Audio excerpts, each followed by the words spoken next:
So, hello everyone. My name is Ray. I'm a medical student at the University of Exeter Medical School, and welcome to the three-part webinar series on liver diseases. So, if you'd like to see more of my colleagues' recorded videos, do click on any of the videos on this channel as well, and be sure to check out parts 2 and 3 to this webinar series. Which will be available in the description below. And don't forget to like, comment, and subscribe to the Medics.Academy YouTube channel to get notified about future videos as well, because our content is consistently updated. And if you're a medical student, don't forget to sign up to the free SDocs program, which you can do so from the description in the video. So let's get started on some liver pathology. So this is part 1. We'll be covering some liver anatomy, liver functions, how to interpret liver function tests, and fatty liver. Part 2 will be touching upon liver cirrhosis, hepatitis A, and a bit of hepatitis B. And then in the final part, we'll finish off hepatitis B and cover hepatitis C, D, and E. So part 1 will mainly cover some background knowledge that I think you would need to be aware of when we're talking about liver pathology. So let's get started. So first of all, I just like to go through some liver anatomy. So in terms of the location of the liver is in our abdomen, obviously. It's primarily located in the right hypochondrium and extends to the epigastrium and left hypochondrium. So if you're unfamiliar with the terms, I'd suggest you to have a review of the quadrants of the abdomen in your own time. And so when we talk about the liver, besides the location, we can talk about the surfaces. So the liver has 2 surfaces, the diaphragmatic surface and the visceral surface. The diaphragmatic surface is the supero-anterior surface of the liver, which comes into contact with the diaphragm. And the main function of that surface is to reduce the friction between the diaphragm and the organ itself. And then the visceral surface, which is the rest of the liver, is wraps the liver with peritoneum. And the visceral surface covers the liver with the exception of the fossa of the gallbladder and the portal hepatis as well. So in addition to location and surfaces, we can talk about the lobes and segments of the liver. So as you can see from this diagram, the liver has 2 lobes and 8 surfaces, okay? So just focusing on the lobes, the liver has 4 lobes. Oh, sorry, yep. So we have the left lobe, which is there, and the right lobe, which is there, okay? You can notice that the right lobe is significantly larger than the left lobe. In fact, it's 6 times larger. And then we also have the caudate and the quadrate lobe, okay? The caudate lobe is this one, labeled number 1, and then the quadrate lobe is this one, okay, at the bottom.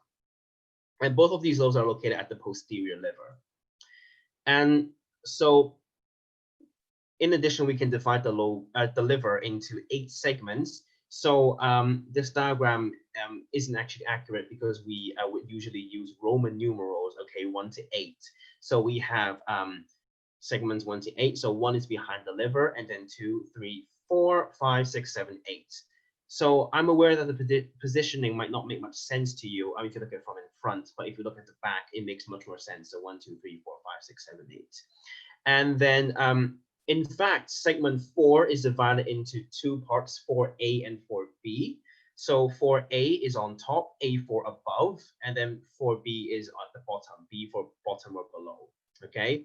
And in fact, segment 1 is, in fact, the caudate lobe, and then segment 4B is the quadrate lobe, all right? So the significance of dividing the liver into lobes and segments really is to be aware that each segment has a separate blood supply and all that. And in terms of anatomical landmarks, we have the falciform ligament, also known as the umbilical fissure over there. which divides the lobe into the left and right parts. Okay. The significance of the falciform ligament is that during portal hypertension, this segment will fill up with blood, and that is what causes liver signs. All right. And then we also have the Cantal's line, which separates the left and right parts of the liver. And this is a very important landmark in a hepatectomy during surgery. All right, so be sure to be aware of the lobe segments and lines of the liver. Okay, so I mentioned the portal hepatis just a moment ago. So the portal hepatis is behind the liver. It's a transverse fissure, which is about 5 centimeters. Yep, and then it separates the caudate and the caudate lobes of the liver, as you can see in this diagram.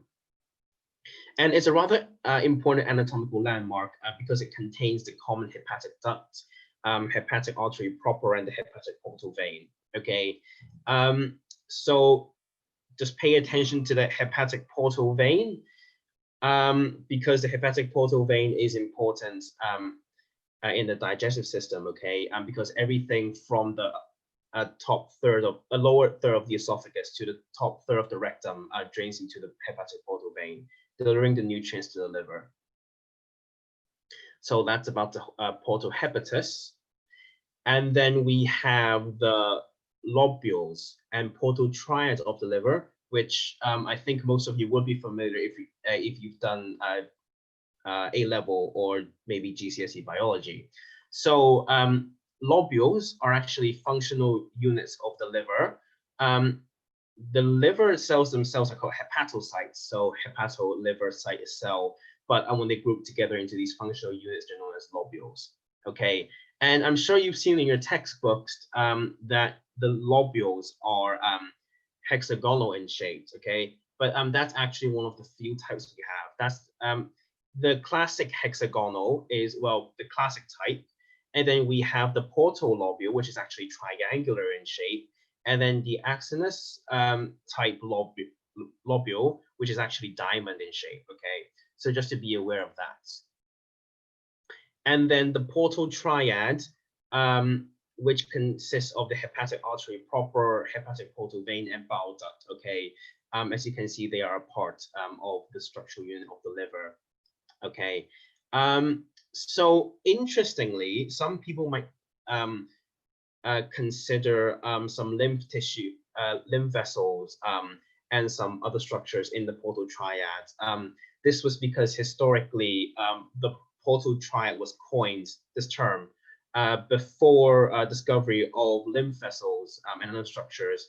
But usually nowadays, when we refer to portal triad, we refer exclusively to these three structures.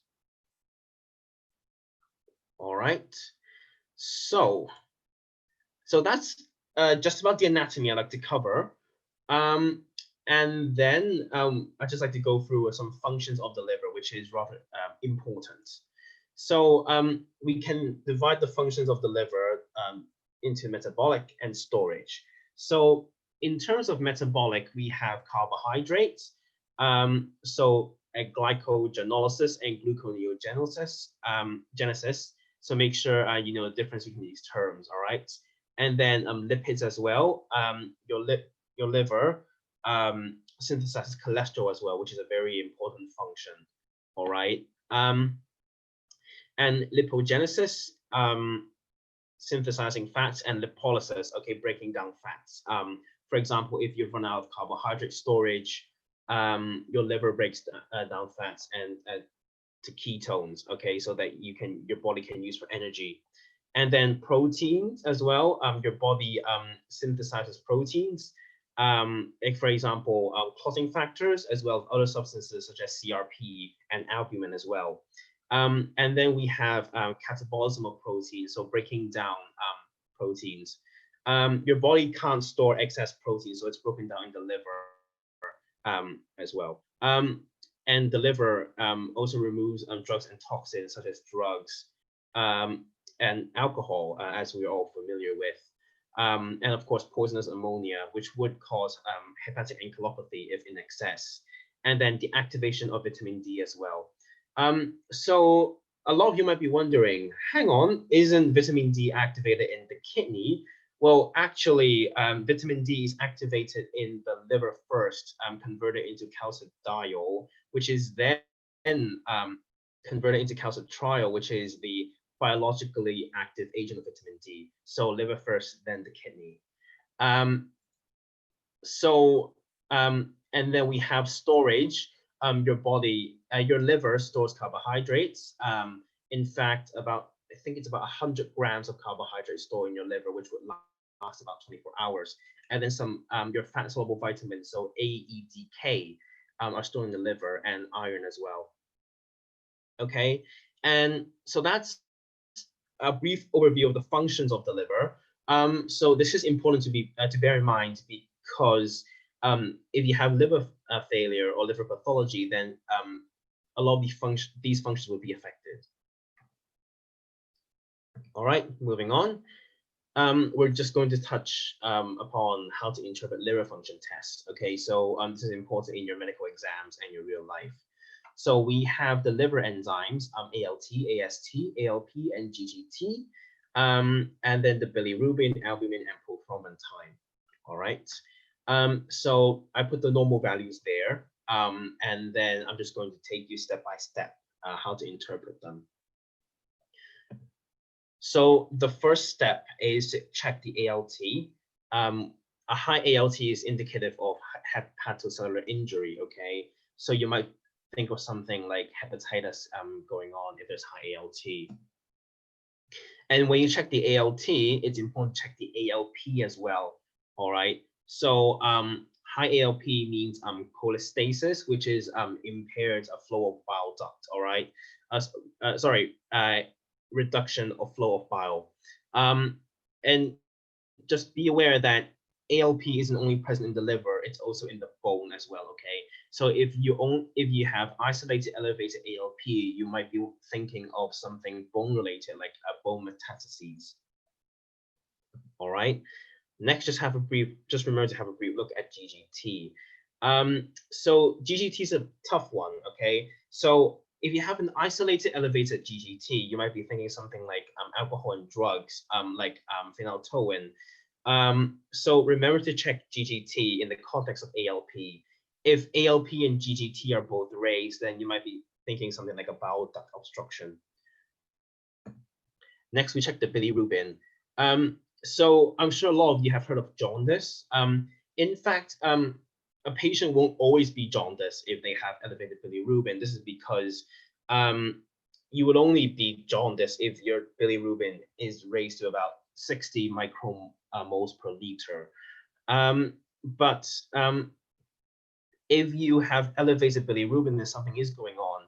So I think it might be worth reading about conjugated and unconjugated hyperbilirubinemia, just to familiarize yourself with. And I suggest you have a look at the significance of having dark urine and steatorrhea in the terms of determining the cause of hepatic failure. Okay, and finally, check the hepatic function. So remember that the liver synthesizes albumin. So if you have something like hypoalbuminemia, then there's something wrong with the liver. And clotting factors are also made by the liver. So if you have an elevated prothrombin time, that means you're bleeding more and your liver isn't making those clotting factors well. And just to be aware of the ALT to AST ratio, if the ALT is higher than the AST, then it could be an indicator of chronic liver disease. And if the AST is higher than the ALT, then there could be something going on like cirrhosis or acute alcoholic hepatitis. So that's a brief overview of liver function tests, and be sure to familiarize yourself with that, because it does come up in your medical exam, especially your OSCEs. Right, so that's all of the background knowledge. So we're just going to go into our first liver pathology. So here is a question. I'd like to have a read and think of an answer, and I'll just let you have a bit of time to figure that out.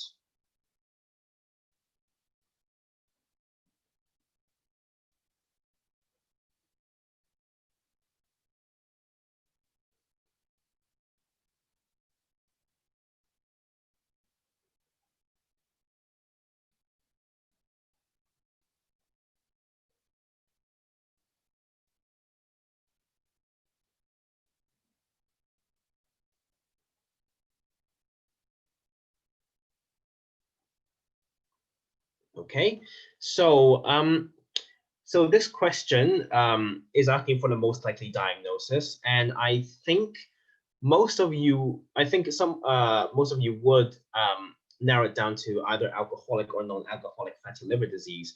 And in fact, the answer is non-alcoholic related fatty liver disease. Okay.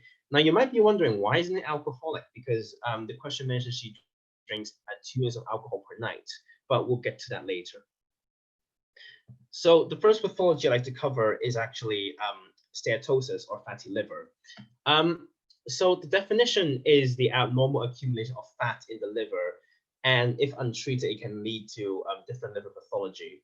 Now, strictly speaking, the term steatosis actually refers to abnormal accumulation of fat in an organ. It doesn't exclusively refer to the liver, but because this phenomenon typically only occurs in the liver, so on the wards, if you say steatosis, then people will automatically assume you're talking about the liver anyway. All right. So fatty liver is caused by dysfunction of lipid metabolism, caused by imbalance of energy intake and consumption, i.e. Eating too much. Okay. And then mitochondrial damage caused by alcohol, probably, or insulin resistance. Okay, like diabetes. And as you probably would know, there are 2 types, alcohol-related and non-alcohol-related fatty liver disease. Now, in terms of risk factors, there are quite a few, like obesity, alcohol, hypertension, and some other comorbidities, okay, metabolic disorders as well. And then in terms of presentation, people are usually systematically well, asymptomatic. However, some people might report fatigue, malaise, right, upper quadrant pain, okay? And in advanced liver disease, you might have jaundice, ascites, hepatomegaly, okay? Now, in terms of investigations, it's usually diagnosed from the history, okay? And so in the history, if your alcohol consumption is less than 20 grams or 2.5 units a day for women, or less than 30 grams, 3.75 units per day for male, then that's non-alcoholic fatty liver disease. So in the question, because the woman was drinking 2 units of alcohol per day, that's less than 2.5. So that is non-alcoholic fatty liver disease. So liver function tests are often raised, typically ALT, but we should suspect non-alcoholic fatty liver disease in anyone who with a persistent raise of LFTs for 3 months. But the NICE guidelines advise we do not use routine LFTs to rule non-alcoholic fatty liver disease. And other tests such as food count, lipids, glucose, HbA1c are to check for other possible diseases or causes along with the disease. Now, there is also an enhanced liver fibrosis test that we can do. And if you have a score of 10.51 or more, and that indicates advanced liver fibrosis. We can do some imaging, such as ultrasound scan, CT, or MRI, as well as local fibrosis, or to the extent of disease. Now, in terms of management, well, unfortunately, there aren't any licensed medications in the UK at the moment to treat fatty liver. What we can do is to actually recommend lifestyle modifications, so such as healthy diet, regular exercise, and we would usually recommend a weight loss of 10% in 6 months. But be warned, because a rapid weight loss, such as using a low carbohydrate diet, can actually worsen liver inflammation and fibrosis. So be aware of that. Now, think about other causes as well, because alcohol is a cause for alcohol fatty liver disease. So you might be thinking, is this person dependent on alcohol? And you might need to recommend interventions such as Alcoholics Anonymous or psychiatric interventions, and treat other comorbidities such as hypertension and diabetes. Now, I'm sure a lot of you are aware that statins do damage the liver. However, NICE guidelines state that statins should be continued because there's no risk of further hepatotoxicity. And this is actually the end of part 1 of this webinar series. Thank you for listening. And here are the references used in this to make this part. And thank you very much for listening. If you have any questions or feedback, please feel free to email me. And this is the end of part 1. And don't forget to check out parts 2 and 3. Thank you very much.